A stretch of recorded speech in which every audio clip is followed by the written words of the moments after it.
Channel. तो इसमें हम छत्तीसगढ़ हिस्ट्री के आगे के क्वेश्चंस कवर करेंगे। क्वेश्चन नंबर 41 to 60 को इस वीडियो में कवर करेंगे। किस अभिलेख में उल्लेखित है कि समुद्रगुप्त ने दक्षिणापथ अभियान के दौरान कौशल के राजा महेंद्र को पराजित किया था? तो कहाँ से पता चलता है हमको? प्रयाग प्रशस्ति से पता चलता है। हरि सिंह द्वारा रचित प्रयाग प्रशस्ति में समुद्रगुप्त के दक्षिणापथ अभियान का वर्णन है, जिसके अनुसार समुद्रगुप्त ने कौशल के शासक महेंद्र तथा महाकांतर के शासक व्याघ्र को पराजित किया। अब क्वेश्चन नंबर 42। प्रयाग प्रशस्ति के अनुसार समुद्रगुप्त ने अपने दक्षिणापथ अभियान में जिन राज्यों को जीता उनमें से छत्तीसगढ़ के थे, तो कौन थे? कोसला और महाकांतार थे।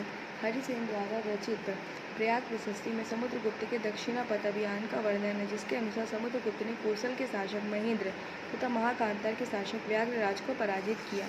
अब शरभपुरी ताम्रपत्रों पर क्या नहीं होता था? क्या नहीं होता था? तो ताम्रपत्र पर चित्र नहीं होते थे। शरभपुरी ताम्रपत्रों पर चित्र नहीं होता था। अब प्राचीन काल में छत्तीसगढ़ किस क्षेत्र में आता था? तो किस क्षेत्र में आता था? दक्षिण कोसल क्षेत्र में आता था। प्राचीन काल में छत्तीसगढ़ का क्षेत्र दक्षिण कोसल के अंतर्गत शामिल था।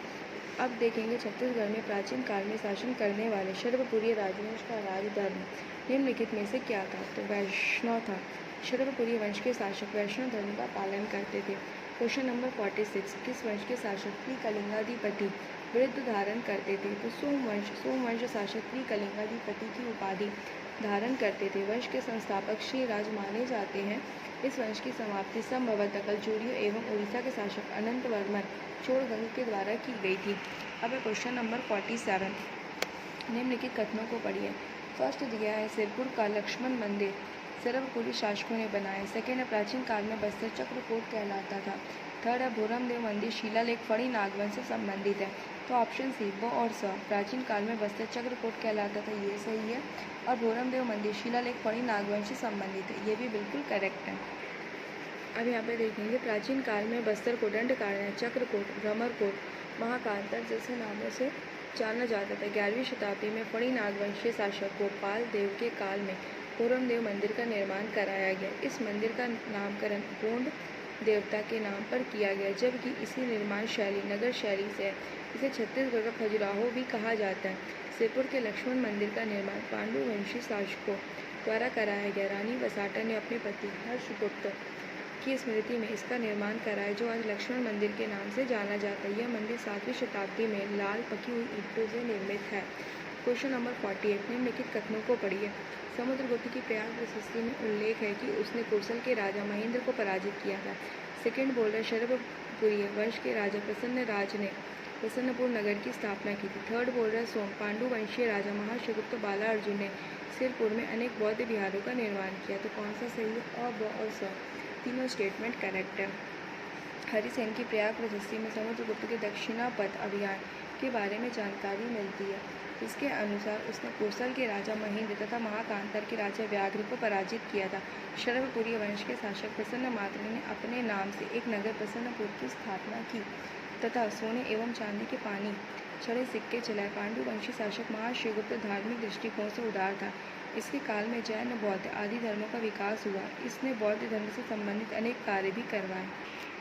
अब क्वेश्चन नंबर 49। कौन सा ऐतिहासिक साक्ष्य छत्तीसगढ़ के प्राचीन इतिहास का महत्वपूर्ण स्रोत है? तो क्या है? राजिम अभिलेख। नलवंशी शासक विलासकुंग का राजिम अभिलेख छत्तीसगढ़ के इतिहास के बारे में जानकारी एक प्रमुख स्रोत है।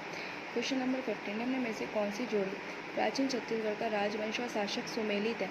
तो पांडु महाशिवगुप्त बाला अर्जुन, ये बिल्कुल करेक्ट है। बाला अर्जुन महाशिवगुप्त पांडु वंश के महान शासक थे। छत्तीसगढ़ के इतिहास में इसके शासन को छत्तीसगढ़ का स्वर्ण काल कहा जाता है।